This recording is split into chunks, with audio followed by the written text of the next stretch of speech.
So there's a number of things we can specify when we create a figure, and this works either with the figure function, or with or method, or the subplots method. So here we're saying again, this is a shorthand for matplotlib pyplot dot figure, and then we're creating a figure with fig size 8 by 4 and a resolution of 100 dots per inch, and that just creates a figure. We haven't put anything in there yet.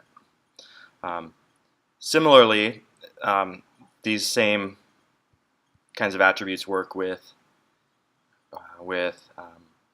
subplots. So we can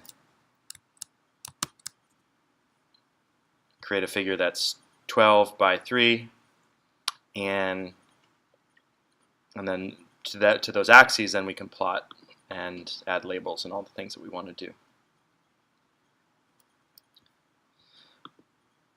Also, notice I suppressed the output by putting a semicolon here. If I had left that out, you just get basically what happens with the notebook environment is that the last thing that you typed you'll see the output. It typically won't show you the output of each of those commands, even though they do generate some just standard output doesn't go into your figure. It's just what we see here. So if we want to suppress that, it doesn't matter, but if you want to suppress that, you can put a semicolon there. When we save figures, one of the nice things about matplotlib is that it will automatically infer what kind of file you want to create just from the file name. So if you save it, and I should point out this method saveFig is a method of a figure object. So you have this figure object, you then call this method saveFig and then the file name, and here we're just going to call it file name and then .pdf. Actually, I'm going to change that. It's kind of myplot. Let's call it myplot. Okay, so we're going to create myplot.pdf, and then we can create myplot.png, and we can specify dots per inch for a PNG. Now we can now go to our terminal. So this terminal is kind of tied up in the notebook, but we've got this other terminal here that is good. So we can go to the lessons folder, and we can see that we just created myplot.pdf and myplot.png. And we can open those from here, or we could open this folder by typing open period. But I'm going to close that, and I'm going to show you another way. We can go back to our home here, and we have all these. This is the same folder, it's just being shown in our Jupyter environment. So we can go to myplot.pdf down here, and it is not supported. Okay. See if the PNG is supported. So you can see you can preview the plot here, and if we wanted to, we could. Let's do this. We could change the resolution.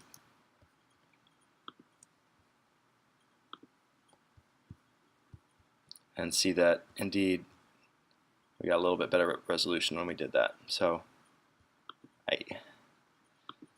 yeah, lots of options for output. I recommend PDF for most things. Most journals will accept PDFs.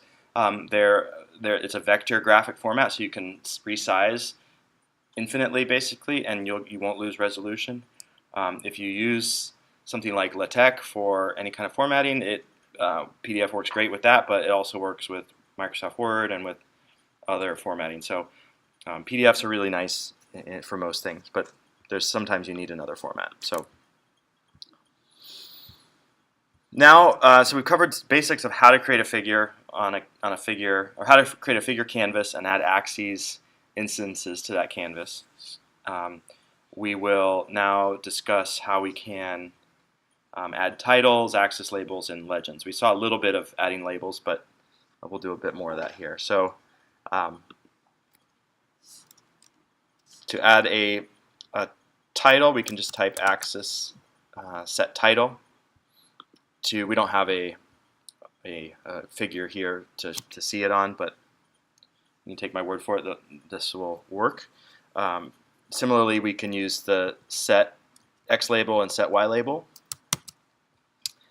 And we can also add a legend. So one way to add a legend is just passing a list. However, this is not the most efficient way to do it.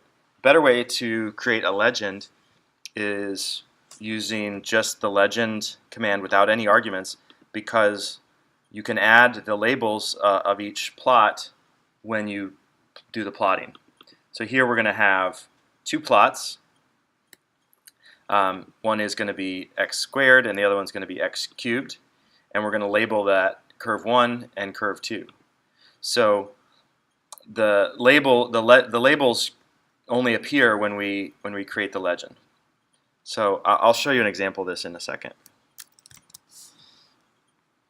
And we have a number of options of where the legend gets plotted. It can either go, if we type loc equals 0, then that's the default. The matplotlib will just decide where the optimal location would be to avoid overlapping your data. But you can also specify using these quadrant numbers. So 1 is upper right, 2, 3, 4, and there are some other options too that are available. So now to see all this together, we're going to make some subplots. We're going to plot x squared and then x cubed, and each of those is going to have a label. And we're going to plot a legend with location 2, and then I'm going to add this other thing where we're going to turn off the frame around the legend, and then add some labels to the axes and the title. So you can now see that everything kind of worked the way we intended. So those labels for these graphs are coming from when we plot them. But if we had turned off the legend, we don't see the labels, because those labels only show up in the legend itself.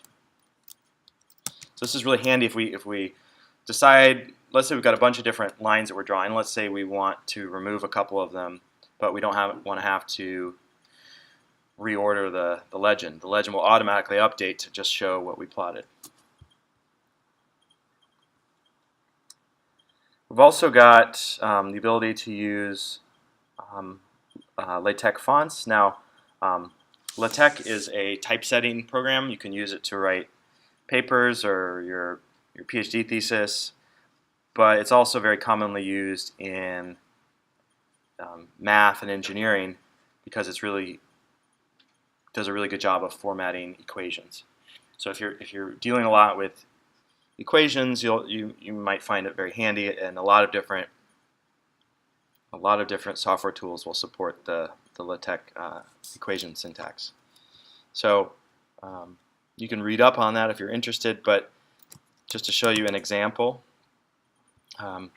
here we're making some subplots, and again, by default, subplots only generates a single axis, so it's not a subplot per se. It's just one subplot, but we can plot to that axis. Again, we have two curves with two different labels, and now we're using a LaTeX style string, which is using this raw string format with wrapping the whole thing in dollar signs, which tells Matplotlib that this is a LaTeX equation. And then yeah, so then it renders it in this nice fashion. If we want to, if we want all the fonts to kind of match, we can use a serif family font. So what we're going to do is we're going to use this matplotlib function. So we're going back to the core matplotlib library and saying this rc params update, and we're going to update the font size and the font family. And so now when we plot, we're increasing the font size. We've now rendered everything in a serif font so that everything matches. And here there's some other global fonts that we can use that look a bit more like a Times New Roman kind of font here.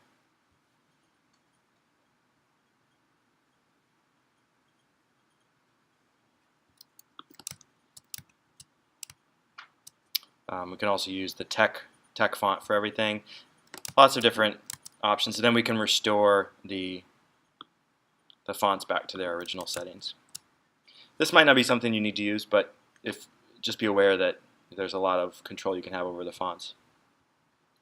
Also, colors. So there's lots of different, you can color your plots in many different ways, do different line widths, different line types.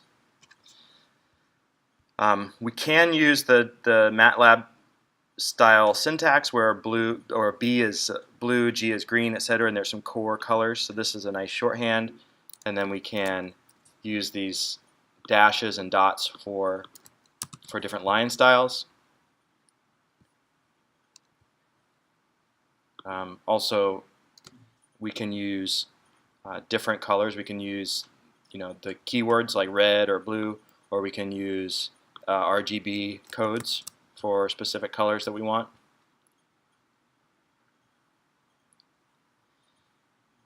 And we can also control line width using this line width parameter, or there's a shorthand version, LW, so those are used interchangeably. Similarly, line style can be line style or LS, and this uses the MATLAB style formatting. So here we're just going to plot a bunch of lines, and you're going to see how changing all these parameters changes the styles. So we can have different line widths, different colors, different line styles. We can create a custom style dash here, and then we can see all of these different marker options that we have. So if we plot this whole thing, you can just see we get all these different line styles, and there's a lot of customizability with that.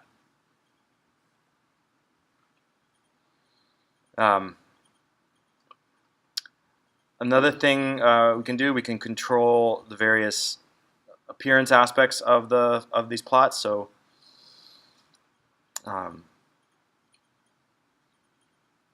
we can control the range. So we're going to have, I'll just show you a plot right now.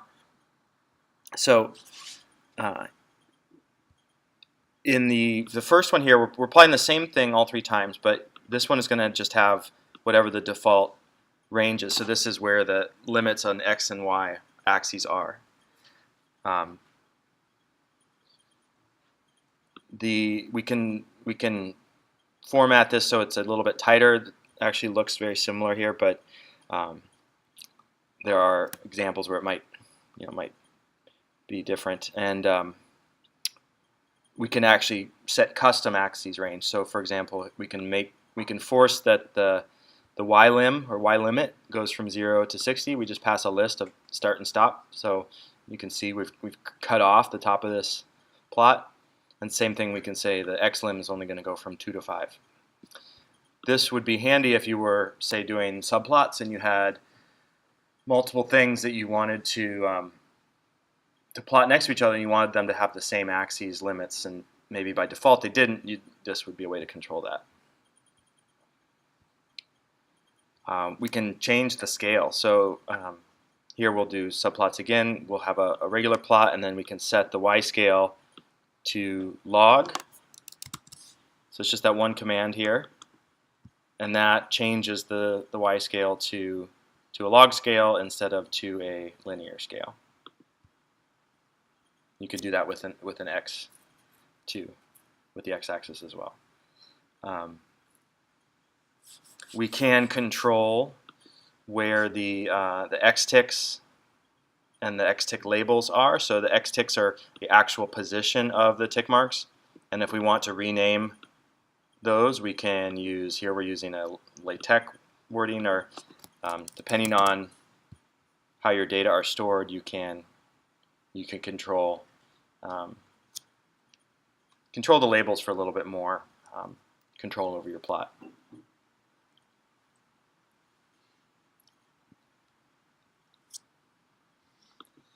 Also, we can set scientific notation. So here we're going to say that the key thing here is we're going to make this, we're going to import this matplotlib module called ticker, and this allows us to create this formatter, which is called a scalar formatter, and using scientific notation, and then based on what these limits are. So any, in this case, we're saying any values that have an exponent greater than, less than -1 or greater than 1 will be rendered in scientific notation. So if we'd set this to 3, it doesn't. We can see that the y-axis now has gone back to its standard non-scientific notation. So if we change that back to -1 to 1, now that this exceeds the threshold, so we're now going to see scientific notation. Oftentimes this will be done automatically, but this is another way to control that.